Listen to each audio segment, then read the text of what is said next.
والسلام على سيد المرسلين محمد وآله وأصحابه وأزواجه وذرياته وأهل بيته أجمعين أما بعد. أعوذ بالله من الشيطان الرجيم. بسم الله الرحمن الرحيم. شهر رمضان الذي أنزل فيه القرآن هدى للناس وبينات من الهدى والفرقان. وقال في موضع آخر بعد أعوذ بالله من الشيطان الرجيم: يا أيها الذين آمنوا كتب عليكم الصيام كما كتب على الذين من قبلكم لعلكم تتقون. صدق اللہ العظیم. محترم بزرگوں اور عزیز دینی اور ایمانی بھائیوں، اللہ رب العزت نے جو اپنے فضل و کرم سے ہم سب کو رمضان کے مہینے تک پہنچنے کی سعادت اور موقع عطا فرمائی. آج نہیں کل ایک دو دن کے اندر رمضان کا مہینہ شروع ہو. رمضان کا استقبال ہر مومن مسلمان مرد اور عورت کو کرنا چاہیے. رمضان کا استقبال ہے کیا؟ ہم لوگوں کے دل و دماغ میں یہ بات بیٹھی ہوئی ہے کہ رمضان کی تیاری ساز و سامان کی خریداری کا نام. جو چیزیں آدمی پکاتا ہے اور ڈشز تیار کرتا ہے، سحری اور افطاری کا انتظام کرتا ہے، اس کے لوازمات اور اس کی چیزوں کو ہم نے رمضان کی تیاری اور رمضان کے استقبال کا نام دیا. حالانکہ رمضان انسان کو روزہ یہ سکھاتا ہے کہ وہ بھوکا رہے. اور اب تیاری کس کی کر رہے ہیں؟ پیٹ بھرنے کی، خواہشات کی. روزے کے مقاصد میں ایک بنیادی اور اہم ترین مقصد یہ ہے کہ آدمی بھوکا رہے تاکہ اس کا نفس کچلے اور تاکہ اس کے دل و دماغ میں اللہ کی ان نعمتوں کی قدردانی کی توفیق عطا ہو اور اس کو ملے کہ ہم تو رمضان میں بھوکے ہیں، لیکن نہ جانے کتنے آدمی بیچارے ایسے ہوں گے جو سال بھر فقر و فاقے کی زندگی گزارتے ہیں. ان کی بھوک کا، غریبوں کی، ناداروں کی، مسکینوں کی، بیواؤں کی، یتیموں کی بھوک کا احساس پیدا ہو، اس کے لیے بہرحال بات دوسری طرف چلی جائے گی. استقبال رمضان کیا ہے؟ جیسے ہمارے آپ کے گھر میں کوئی مہمان آنے والا ہو اور وہ مہمان ہماری آپ کی نگاہ میں معزز اور محترم اور مکرم ہو تو آدمی اس بات کی کوشش کرتا ہے کہ ہمارے مہمان کی چاہت کیا ہے، ہمارا مہمان کیا کھانا چاہے گا، ہمارا مہمان کس جگہ رہنا پسند کرے گا، اس کی رغبت اور اچھی اور چاہنے والی چیزیں کیا ہیں، آدمی اس کا انتظام کرے. رمضان ہم سے کیا چاہتا؟ رمضان مہمان ہے، ہمیں اس کا استقبال کرنا ہے. اب رمضان ہم سے کیا چاہتا ہے، ان چیزوں کو کرنا رمضان کا استقبال. جیسے ہم اپنے مہمان کا استقبال کرتے ہیں، اپنے مہمان کی چیزوں اور اس کی مرغوبات اور اس کی چاہتوں کا خیال کر کے، ویسے ہی مسلمان رمضان کا استقبال کرے، اندر جو ہم سے مطلوب ہے ان چیزوں کو کریں۔ رمضان کیا چاہتا ہے؟ رمضان قرآن کا مہینہ، رمضان یہ چاہتا ہے کہ مسلمان قرآن کی تلاوت کرے، قرآن کو پڑھے، قرآن کو سمجھے، قرآن کے مطابق اپنی زندگی بنائے۔ رمضان یہ چاہتا ہے کہ مسلمان ذکر و دعا کے ذریعے سے اپنا تعلق اپنے پروردگار سے جوڑے، مضبوط کرے، اس کے دل کے اندر اللہ سے تعلق پیدا ہو، اللہ کی محبت پیدا ہو، اللہ کے ساتھ وابستگی پیدا ہو، اللہ رب العزت کی ذات کے ساتھ اس کو تعلق پیدا ہو۔ رمضان یہ چاہتا ہے، رمضان یہ چاہتا ہے کہ مسلمان اپنے مال کو خرچ کرنا سیکھے، غریبوں پر خرچ کرے، مسکینوں پر خرچ کرے، یتیموں پر خرچ کرے، بیواؤں پر خرچ کرے، اللہ کے راستے میں خرچ کرے، دین کے کاموں میں خرچ کرے، اور خوب سخاوت اور فیاضی کرے۔ رمضان یہ چاہتا ہے، اور رمضان یہ چاہتا ہے کہ مسلمان کے ذمے اور مسلمان کی ماتحتی میں اگر کوئی کام کاج کرنے والا، کوئی ملازم ہے، کوئی نوکر ہے، کوئی ڈرائیور ہے، کوئی کسی طریقے سے آپ کی ماتحتی میں کام کرتا ہے، تو رمضان یہ چاہتا ہے کہ آپ رمضان کے مہینے میں اس کے کام کو ہلکا کر دیجیے۔ لیکن تو یہ ہے رمضان کا استقبال، آدمی اپنے وقت کو فارغ کرے، نماز لمبی لمبی پڑھے اور تسبیح پڑھے، تلاوت کرے، اللہ سے دوزخ کی پناہ مانگے اور جنت کا سوال کرے، اور لا الہ الا اللہ کی کثرت کرے۔ ان تمام چیزوں کے ذریعے سے اگر کوئی آدمی تمام چیزوں کا خیال کرتا ہے اور ان تمام چیزوں کا دھیان رکھتا ہے شعبان سے، تو یہ کہا جائے گا کہ رمضان کے مہمان کا یہ کیا کر رہا ہے؟ استقبال۔ یہ ہے استقبال۔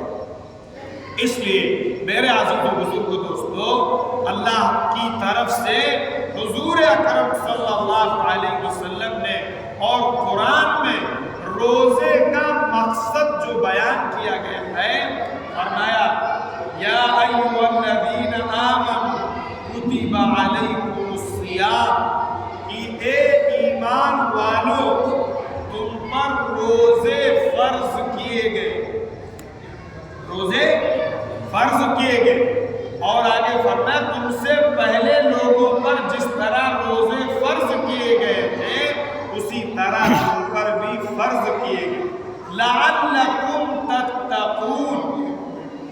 یہ روزے کا مقصد، روزے کا مقصد فرمایا تمہارے اندر تقویٰ پیدا ہو، اللہ کا ڈر پیدا ہو، اللہ کا خوف پیدا ہو، اللہ سے شرم و لحاظ آ جائے، اللہ رب العزت کی جو تقوی کے معنی ہے روکنا، کیا معنی ہے؟ بچنا اور روکنا، یعنی آدمی اللہ کے حرام کاموں سے بچ جائے۔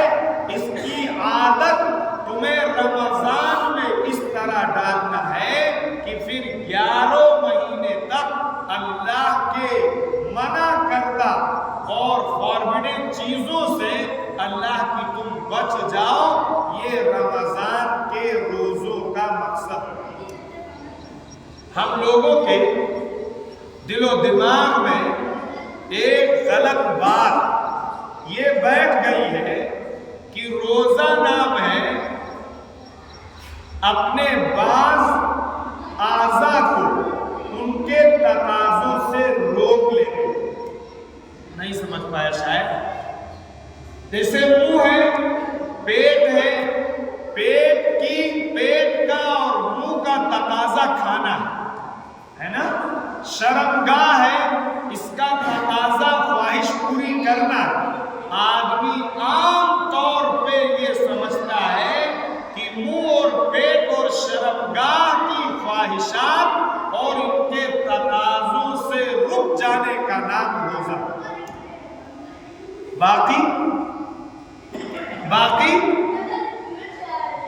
آزاد ہے آدمی۔ افسوس، بہت افسوس، ہمیں ابھی پرسوں کل کے صاحب یہ کہہ رہے تھے کہ ایک آدمی نے مجھ سے ملاقات کی اور اس نے کہا، اللہ معاف فرمائے، کہ میں الحمدللہ 300 روزے رکھتا ہوں۔ کیا کرتا ہوں؟ آگے اس نے کہا بس روزہ میرے لیے بہت آسان ہے، اس لیے کہ میں ہر روز 2 شو دیکھتا ہوں، 2 شو دیکھتا ہوں، فلم ہال میں چلا جاتا ہوں اور پورا روزہ میرا آسانی کے ساتھ کٹ جاتا ہے۔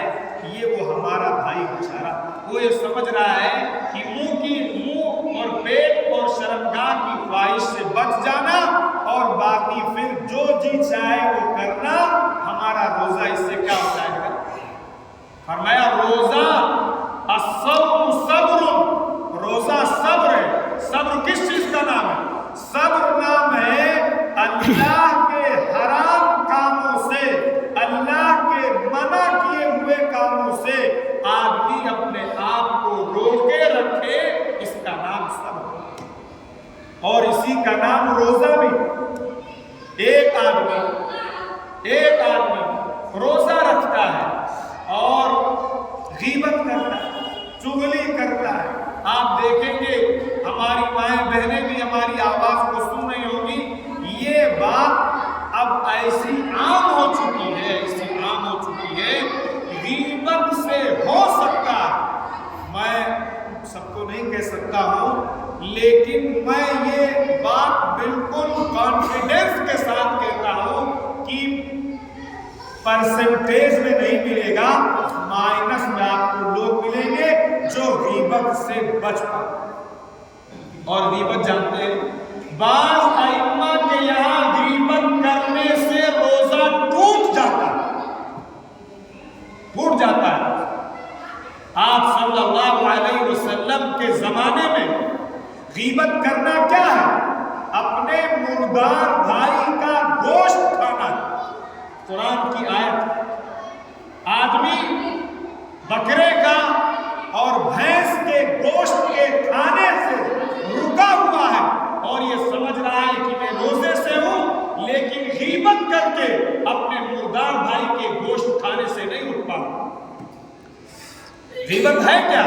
جہاں 4 آدمی بیٹھیں گے اور باتیں شروع کریں گے اور کہیں گے کہ فلاں ایسا ہے، فلاں ایسا ہے، فلاں ایسا ہے، اسی کا نام غیبت۔ اور ہم میں سے بہت سارے ہمارے بھائی یہ کہہ دیتے ہیں کہ مولانا صاحب یا بھائی صاحب ہم ان کے منہ پہ کہہ دیں گے، ان کے اندر تو یہ برائی موجود ہے۔ ارے آپ جب منہ پر کہیں گے تب غیبت نہیں ہوگی، لیکن اگر منہ سے ہٹ کے آپ پیٹھ پیچھے کہیں گے اور وہ برائی اس کے اندر موجود ہے، اسی کا نام غیبت ہے۔ جہاں 4 عورتیں بیٹھ جائیں اور جہاں 4 مرد بیٹھ جائیں، اب عورتوں سے وہ کوالٹی نکل کے آدمیوں میں گھس چکی ہے۔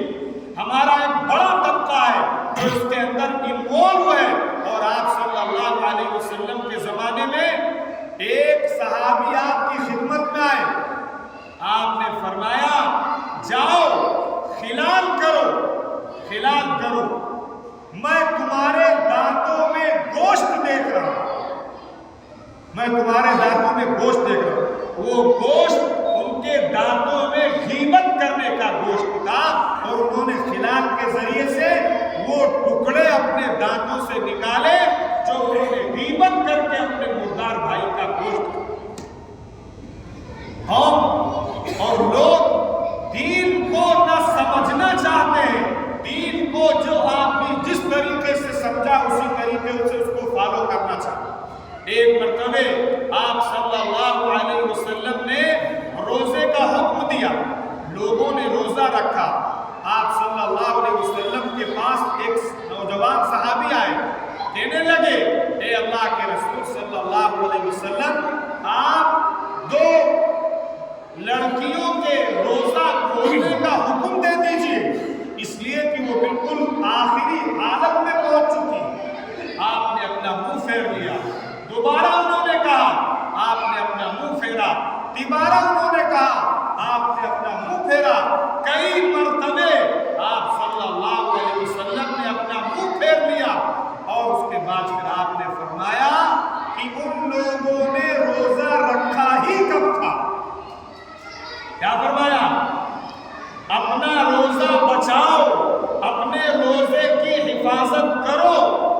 آپ نے فرمایا ان لوگوں نے اللہ کی حلال چیز کے ذریعے سے روزہ رکھا تھا اور اللہ کی حرام چیز یعنی غیبت کے ذریعے سے روزہ اپنا بولیے توڑ دیا تھا۔ پھر آپ نے فرمایا کہ یہ پیالہ لے کے جاؤ اور اس سے کہو قے کرے۔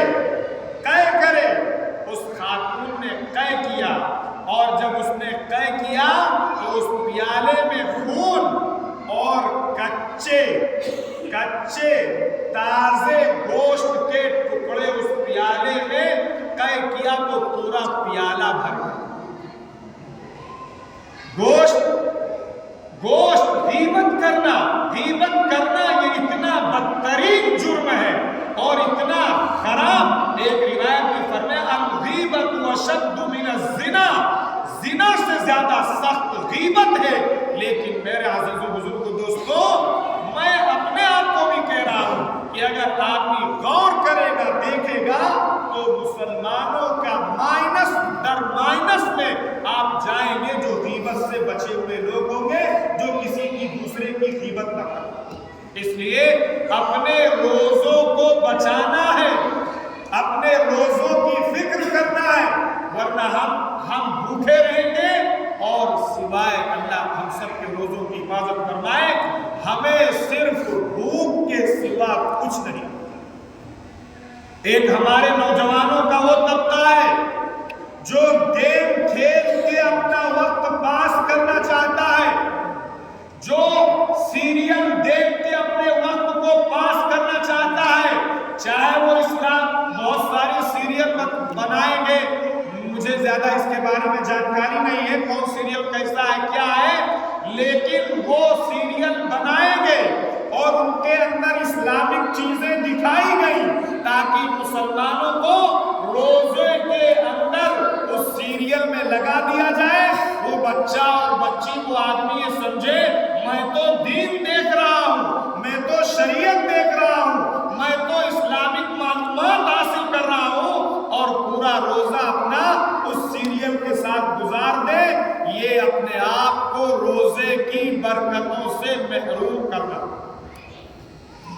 ایک تعداد وہ ہے جو گیم کھیل کے روزہ اپنا کاٹنا چاہتی ہے، ایک تعداد وہ ہے جو موبائل کے سیریل دیکھ کے اپنا روزہ کاٹنا چاہتی ہے، ایک تعداد وہ ہے جو ابھی میں نے بتایا جس کا نام لینا بھی مجھے نہیں اچھا لگتا ہے، پکچر دیکھ کے وہ اپنا روزہ کاٹنا چاہتی ہے۔